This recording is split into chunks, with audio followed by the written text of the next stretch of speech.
The next step follows by laying your base tray in your panel inside your frame. Come around from the back side where I am, just angle it down and just lay it right in there. It's quite self-explanatory. It just can only fit one way, tray side up. It lays right in there. Then you want to come back, you want to make sure that all the sides are tight as you can get it. You want to make sure it just looks nice and flush. You're going to notice some pre-drilled holes, and we're going to take some 1-inch screws. They're most likely silver, they're 1 inch long. And we want to snug this base tray down to the frame. When you do that, make sure you just push your panels in nice and tight. I like to do one side and then immediately go to the other side so the whole frame gets tight together.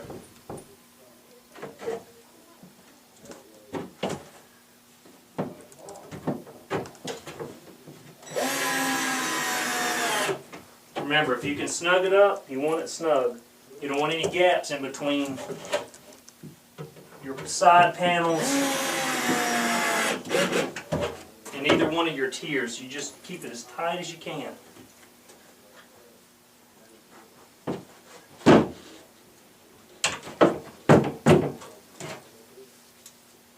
I'm just using my foot behind this side panel, pushing it a little snug.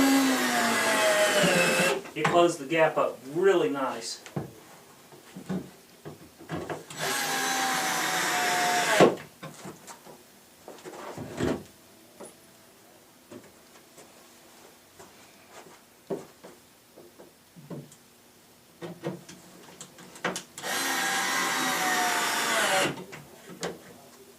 One more screw.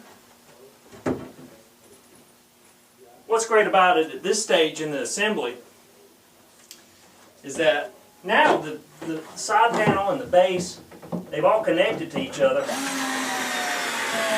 So we pretty much have a nice frame that we can work with, and it's not going anywhere. And it's only going to get easier from here. So we'll go to the next stage at this point.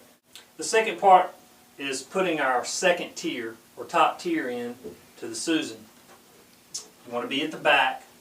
You just come in, just like the bottom one, you just angle it down, and angle it up here on the side. You have to do this angle or you'll be here all day. You just will not assemble. I made that look real easy. Once that's in, we have fixed the screws to it. Then we'll be ready to slide in our back and start to button up the doors. Okay, here we go for the back.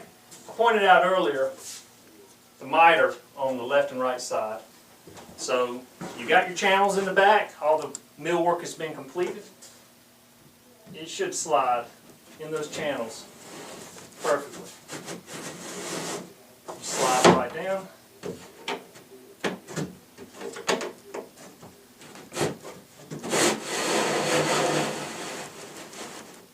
If it's a little tough, you can always get a hammer, bump it down. It's just right for me. Remember, we talked about keeping everything flush. Everything needs to stay flush. Once that's in place, just come back here to angle, set a couple screws.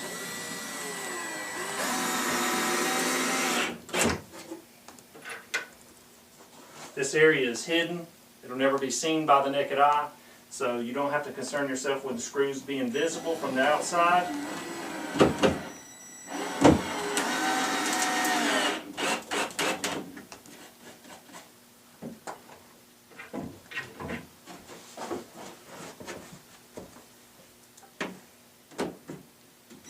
You could also use a finish nail gun if you want to shoot an 1.5 or even a 2-inch finish nail into it. You could do that. That would work just fine. Once the back is in, we're ready to assemble the doors, and we've got a completed product.